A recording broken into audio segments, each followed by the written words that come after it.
Selamat siang Pak Ketum. Selamat siang. Selamat siang dan juga Bapak Ketua DPW Iwo Daerah Istimewa Yogyakarta. Terima kasih Pak Sekjen. Terima kasih. Hari ini kami dari DPD Iwo Kabupaten Sleman bersyukur dan berterima kasih karena ketum dan rombongan, kemudian juga ketua DPW dan rombongan di DIY hadir melantik kami di DPD Iwo Sleman, dan saat ini kita berada di Sekretariat DPD Iwo Kabupaten Sleman. Dan program yang sudah kami susun, program khusus dan juga program yang disampaikan tadi oleh ketum dan juga DPW sebagai amanat bagi kami di DPW akan kami laksanakan. Nah, program khusus yang ada di DPD Iwo Kabupaten Sleman ada 3, yaitu program internal. Nah, program internal itu adalah memperkuat, kemudian memperlengkapi anggota Iwo Kabupaten Sleman sehingga memiliki kapasitas jurnalistik yang cukup untuk menjawab tantangan masa kini. Yang kedua tentang eksternal. Eksternal kita akan bekerja sama dengan lembaga-lembaga mitra Iwo yang ingin bekerja sama agar kita berkolaborasi membangun Sleman, membangun daerah istimewa Yogyakarta, membangun Indonesia dengan menyampaikan informasi yang benar-benar dan akurat sesuai dengan visi misi Iwo Indonesia. Dan yang ketiga adalah sosial. Kegiatan sosial ini akan kita kolaborasikan dengan lembaga-lembaga dan dinas-dinas yang menampung kegiatan sosial, sehingga Iwo tidak hanya bergerak di core bisnisnya sebagai pemberita, menyajikan berita kepada masyarakat, tetapi juga memiliki sisi lain, memiliki jiwa sosial, membantu masyarakat yang memang mengalami kesulitan. Kemudian yang terakhir bahwa kerjasama di antara anggota DPP, DPW, dan Iwo Kabupaten Sleman kita harapkan supaya kita bersama-sama didukung untuk membangun DPD Iwo Kabupaten Sleman sehingga DPW secara keseluruhan maju. Dan ini juga adalah kontribusi DPD, DPW kepada kemajuan DPP Iwo secara nasional. Saya rasa demikian. Kemudian kita beralih ke Bang Anton atau ke DPP dulu. Gimana? Bang Anton dulu ya. Jadi kemarin Bang Anton kita pas rakor itu kan kita Bang Anton menyampaikan kita programnya memperkuat fondasi kita. Mungkin bisa dijabarkan di sini di forum ini. Terima kasih. Saya hormati Ketua Umum, teman-teman semuanya. Dalam rapat kemarin sudah saya sampaikan yang pertama kita akan memperkuat fondasi terlebih dahulu. Itu kemarin sudah saya sampaikan dalam rakor kita di PWIO ini akan memperkuat fondasi dulu. Fondasi itu bermacam-macam, baik fondasi SDM maupun fondasi program dan lainnya akan kita perkuat. Yang pertama kali kita di PW dalam arti dekat, kita akan memperkuat dengan susunan dulu SDM yang ada di DPW dulu. Karena itu nanti kita akan mengadakan rakor kepada DPD nanti kalau DPD udah yang akan menduduki DPW itu nanti siapa-siapa aja. Baik itu nanti ketua, sekretaris dan sebagainya akan saya tawarkan, akan saya burkan dalam rakor nanti itu. Yang layak menjadi ini siapa-siapa nanti biar semuanya di DPD ini punya kontribusi masing-masing yang akan menduduki struktural yang ada di DPD. Nah, di situ tuh nanti kita akan bentuk tim nanti akan menjaring bahwa betul-betul pengurus DPW itu melingkup seluruh DPD ada. Sementara ini karena pengurusan itu hanya cuma di Gunung Kidul, ada beberapa. Karena kemarin kenapa saya hanya cuma di Gunung Kidul, karena jangankan orang kemarin nunjuk, kita nunjuk satu orang pun tidak ada. Nah, hanya cuman kita kemarin mempertahankan bahwa Iwo ini khususnya di ini ada dulu. Nah, saya kibarkan dulu. Nah, setelah kita tertata DPD sudah tertata, program-program kemarin pelan-pelan ya, sudah punya SK diakui oleh pemerintah semua, kita nanti akan berdebat. Kita akan dengan rakor DPD. Siapa yang akan menduduki posisi bendara, sekretaris siapa, kita akan saya ronkan. Jadi tidak ada titip-titipan, kalau bahasa orangnya tidak ada. Jadi yang terpenting itu SDM lah yang kita betulkan. Setelah itu kita akan baru melangkah program. Hari saya sudah bilang, saya tidak akan berbicara tentang program, tetapi saya akan kuatkan fondasi itu dulu. Mungkin itu yang perlu kami sampaikan. Terima kasih. Beralih ke Ketua DPP, mungkin bisa diceritakan IWO ini kenapa berdiri membuat organisasi IWO, atau apa sisi menariknya, apa kontribusinya dengan negara kita sesuai dengan organisasi ini, organisasi wartawan yang merupakan pilar keempat ya Bang. Ya, itu bisa dijelaskan. Baik, terima kasih sahabat IWO Indonesia di seluruh Nusantara, Bung Ketua DPW IWO Indonesia Provinsi DIY, Bung Ketua DPD IWO Indonesia Kabupaten Sleman, Bung Sekjen DPW, dan para sahabat pengurus DPD Kabupaten Sleman.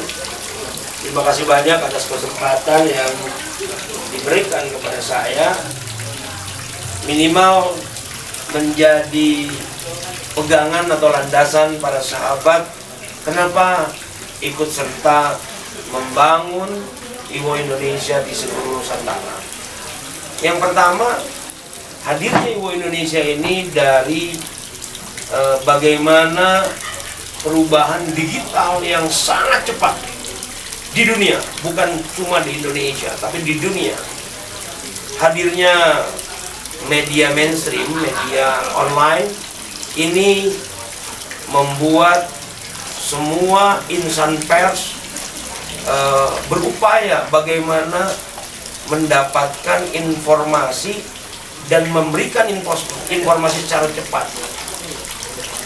Hadirnya media online berawal dari perubahan sistem informasi transportasi yang dari mulai manual hingga digital, sehingga kita perlu wadah yang bisa mengayomi dan bisa mendidik serta menjadi pelindung para jurnalis. Itu berawal lahirnya IWO Indonesia. Dari situlah coba kita bangun komunikasi di seluruh para sahabat wartawan, bagaimana nama online ini menjadi satu perekat. Online ini menjadi satu perekat jurnalis, sehingga timbullah ide para pendiri bahwa nama Ikatan Wartawan Online Indonesia yang kita patrik menjadi nama wadah kita. Nah, mengapa kita harus membuat lembaga? Karena di saat jurnalis tercerai-berai, tidak ada wadah untuk berkomunikasi, berkolaborasi, mendidik, membina, mengayomi. Saya rasa tidak ada satu kekuatan dan satu perhitungan buat siapapun tentang jurnalis. Nah, sehingga dari situlah kita bentuk IWO Indonesia 2018 dalam kegiatan HPN di Sumatera Barat. Saat itu ada HPN di Sumatera Barat. Nah, kebetulan saya hadir, kita hadir beberapa orang, lalu kita deklarasikan bersama adanya HPN di Sumatera Barat membentuk IWO Indonesia dengan tagline Zero Payment, nol pembayaran. Kenapa harus zero payment? Kenapa harus nol pembayaran? Karena dari mulai berdiri IWO Indonesia, kita sudah mendorong bagaimana para jurnalis tidak dibebani dengan namanya urunan, tidak dibebani dengan namanya pembelian baju dan logistik. Sehingga selama 6 tahun ini kita siapkan logistik dan lain-lain untuk kita serahkan secara gratis untuk anggota seluruh Indonesia. Ini poin yang pertama yang bisa dirasakan, dibuktikan oleh seluruh anggota IWO Indonesia. Makanya saya mengajak para sahabat jurnalis di seluruh Nusantara, mari bergabung bersama IWO Indonesia. Karena para sahabat jika bergabung dengan IWO Indonesia, sahabat akan mendapatkan fasilitas baju dan logistik secara gratis. Yang kedua, selain zero payment, kita siapkan wadah pelindung. IWO Indonesia membuat lembaga bantuan hukum untuk melindungi para anggotanya. Para anggotanya dari kegiatan-kegiatan yang berbau hukum. Yang pertama, seseorang jika menulis pada pihak lain yang tidak menerima, lalu pihak itu melakukan somasi kepada anggota IWO Indonesia. Somasi itu adalah peringatan kepada anggota IWO Indonesia. Disitulah hadir organisasi, salah satu bidangnya lembaga bantuan hukum, lalu melakukan pendampingan, melakukan bagian daripada pembelaan dari kegiatan yang dilakukan somasi, sehingga anggota kita akan merasakan kenyamanan. Sebagian orang, jika jurnalis sudah disomasi oleh kuasa hukum, orang yang merasa dirinya menjadi korban, biasanya ada ketakutan. Sehingga hadirnya IWO Indonesia menambah yakin para jurnalis yang ada di Nusantara untuk terus berkarya, menulis karya-karya jurnalis dan mendapatkan informasi yang lugas, yang aktual, yang dapat diberikan kepada seluruh masyarakat Indonesia. Lalu selain pendampingan hukum dari kegiatan-kegiatan yang non pengadilan, kita pun lakukan pembelaan di pengadilan. Ya, sudah ada 65 orangan kita bela hak-haknya dari pemeriksaan oleh penyidik di tingkat Polres, di tingkat Polda, di tingkat Kejaksaan Negeri, di tingkat Kejaksaan Tinggi, di pengadilan. Kita bela hak-haknya. Kita bela hak-haknya sehingga sampai mereka selesai. Kalaupun memang ada kesalahan dia harus tanggung kesalahannya, tapi IWO Indonesia tidak akan memberhentikan anggotanya jika terlibat dari masalah. Jadi kita tidak pernah lakukan pemberhentian di saat orang melakukan kesalahan di luar pengkhianatan. Beda dengan orang melakukan pengkhianatan. Kalau orang melakukan pengkhianatan, itu pasti kita lakukan pemberhentian, dan di saat mereka melanggar kode etik jurnalis, pasti juga akan kita berhentikan. Tapi kalau hal-hal yang tadi mereka lakukan persoalan, mereka melakukan fitnah, mereka yang melakukan kejahatan, lalu menjolimi anggota kita akan bela sampai ke pengadilan, sehingga ada rasa nyaman sebagai anggota ikut bersama kita. Jadi tidak ada istilah ada persoalan menimpa anggota kita lepas tangan. Pernah kita lakukan pembelaan kepada jurnalis, walaupun jurnalis itu bukan anggota kita, karena kami punya cita-cita dan kami punya komitmen. Apa komitmennya? Komitmen adalah jantung kita adalah wartawan. Ruh IWO Indonesia adalah wartawan. Di saat jantungnya mati, ruhnya mati, IWO Indonesia pasti mati. Jadi ruh dan jantung daripada IWO Indonesia adalah wartawan. Makanya wartawan sangat kita istimewakan. Kenapa? Karena wartawan adalah anggota. Ya, sebelum mereka jadi anggota kita bilang mereka wartawan.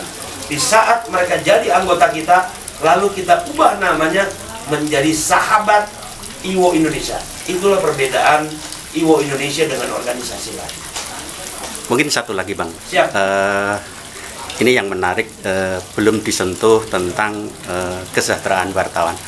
Saya bertahun-tahun menjadi wartawan itu, saya merasa belum bisa mensejahterakan keluarga saya. Saya menjadi wartawan itu sebatas hobi. Jadi mungkin Iwo sendiri punya program tertentu untuk bisa mensejahterakan anggota-anggotanya, bisa menjadi daya tarik untuk masuk ke Iwo teman-teman wartawan yang lain. Baik. Mungkin itu. Baik, para sahabat Iwo Indonesia, kalau kita berbicara kesejahteraan ini berbicara persoalan yang sangat-sangat sekali dinanti oleh seluruh jurnalis atau wartawan di Republik atau di Nusantara.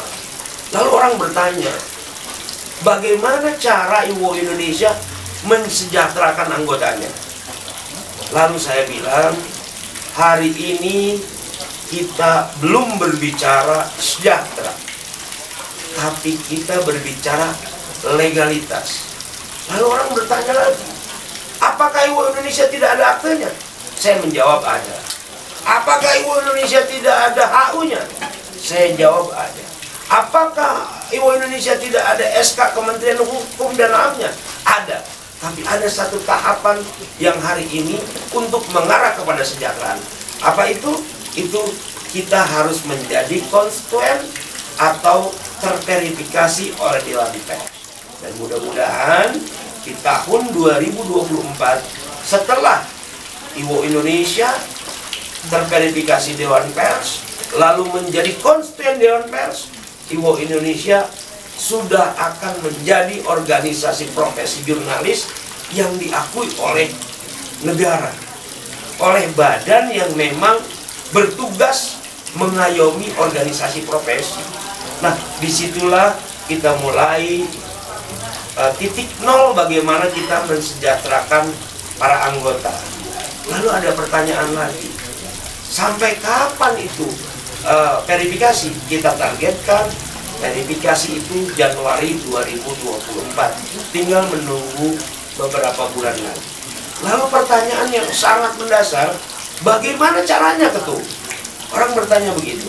Kalau sudah diverifikasi, lalu bagaimana anggota bisa sejahtera? Yang pertama, di saat para sahabat lembaga ini sudah menjadi lembaga konstituen Dewan Pers, kita akan punya LSP. Apa itu LSP? LSP itu lembaga sertifikasi profesi. Kita akan buka pusdiklat di seluruh kabupaten kota di Indonesia. Pengurus pasti akan menambah karena itu sudah mulai masuk kepada akademik. Orang bisnis itu salah satu bisnis pendidikan sangat luar biasa. Hari ini kita ke depan bagaimana kita punya LSP di tingkat kabupaten kota. Setelah kita sudah terverifikasi LSP kita punya, bagaimana cara mesejahterakan? Orang bertanya lagi, person to person, bagaimana caranya? Saya menjawab, di saat dirimu mau berjalan ke stakeholder yang ada di pemerintah daerah dan dirimu dapat komunikasi dengan pengusaha dan pelaku usaha yang ada di daerah, kamu akan menemukan nilai kesejahteraan. Dari mana? Dari kerjasama, membangun, membina, mendorong tercapainya produktivitas masing-masing daripada bagian. Itu tujuannya, bagaimana kita untuk mencapai kesejahteraan para anggota Iwo Indonesia di seluruh Nusantara. Terakhir Bang, adakah kendala untuk mencapai verifikasi itu? Baik, kendala dalam sebuah organisasi pasti ada. Gelombang kehidupan orang berumah tangga pasti ada. Namun saya sering mengatakan kepada para sahabat, satukan langkah, bulatkan tekad menuju. Boleh sambil minum Bang? Hah? Kelihatannya Sambil Boleh minum. sambil minum ya? Ya, Oh, santai. siap. Santai aja Bang.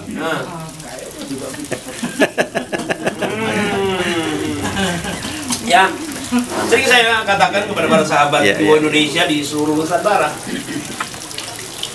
bagaimana kendala para sahabat bisa hilang, bagaimana masalah ini bisa terselesaikan dengan satu kata dan jawab. satukan langkah, bulatkan tekad menuju IWO Indonesia, jurnalis terpercaya untuk Nusantara. Jadi di saat teman-teman satu anggota dengan anggota lainnya ada hal yang terkadang sulit untuk diselesaikan, harus kembali kepada tadi, satukan tekad, satukan langkah, bulatkan tekad. Di saat kita menyatukan langkah, sudah tidak ada lagi kepentingan pribadi, tapi kepentingan organisasi. Di saat kita bulatkan tekad, sudah tidak ada lagi kepentingan personality, tapi yang ada adalah kepentingan organisasi untuk IWO Indonesia, jurnalis terpercaya. Kenapa kita punya slogan jurnalis terpercaya? Jurnalis, siapapun orang yang menulis, di saat orang itu sudah dilegitimate oleh lembaga atau perseorangan orang yang dianggap penyebar berita bohong, saya yakin karya jurnalisnya tidak akan dilihat dan tidak akan dilirik oleh orang lain. Tapi di saat karya tulis kita, lalu orang percaya dengan kita, karya tulis kita pasti akan dinanti. Jadi sehingga jurnalis terpercaya ini kita patri di dalam hati, kita lakukan dengan perbuatan menuju IWO Indonesia, jurnalis terpercaya untuk Nusantara. Pak, satu lagi Pak. Siap. Kita IWO Indonesia ini di bawah naungan apa Pak? Artinya perlindungannya di bawah Kominfo atau kita di bawah departemen apa gitu belum Pak? Jadi para sahabat, kita tidak di bawah siapa-siapa. Jadi IWO Indonesia ini organisasi independen profesi jurnalis. Namun karena ada undang-undang pers yang mengatur tentang adanya di dalam kerangka itu ada Dewan Pers, organisasi profesi jurnalis itu harus menginduk kepada Dewan Pers yang mencatat dan melegitimate organisasi, sehingga kita perlu yang namanya pengakuan dari Dewan Pers. Jadi kita pun tidak di bawah Dewan Pers, tapi Dewan Pers harus mengakui bahwa kita adalah organisasi profesi jurnalis yang menurut norma hukum profesi dan kode etik jurnalis, kita termasuk organisasi profesi yang diakui. Ada lagi? Ada? Saya rasa cukup Bang. Cukup ya? Kata penutup. Ya. Kata penutup di siang hari ini, saya berpesan kepada para sahabat IWO Indonesia di seluruh Nusantara. Jangan tinggalkan organisasi jurnalis dalam 1 minggu. Saya hanya meminta kepada para sahabat di seluruh Nusantara, luangkan dalam 1 minggu 1 jam untuk berpikir kemajuan organisasi. Karena sudah banyak bukti, testimoni di seluruh kabupaten kota sudah saya dapatkan, di mana saat mereka sebelum menjadi pengurus IWO Indonesia dan sebelum jadi pengurus IWO Indonesia, testimoni ini hampir 100% menyatakan di saat sahabat sudah menjadi pengurus IWO Indonesia, yang pertama mereka mudah berkomunikasi kepada para pejabat. Yang kedua, mereka mudah melakukan komunikasi kepada stakeholder yang ada di pemerintahan. Sehingga jangan dilupakan organisasi di mana kita bernaung. 1 minggu, 1 berita untuk IWO Indonesia, jurnalis terpercaya. Ya. Ada satu pesan lagi Bang, yang saya yakini sebagai seorang jurnalis. Saya sebagai wartawan IWO yang sudah bertahun-tahun menggeluti di bidang jurnalis, saya mempunyai moto yaitu selalu mengadzankan yang benar. Jurnalis itu selalu mengadzankan yang benar. Maksudnya tahu, menyuarakan hal-hal yang benar. Siap. Begitu. Jadi teman-teman IWO, mari kita selalu mengadzankan hal-hal yang benar untuk kemajuan negara kita. Ya.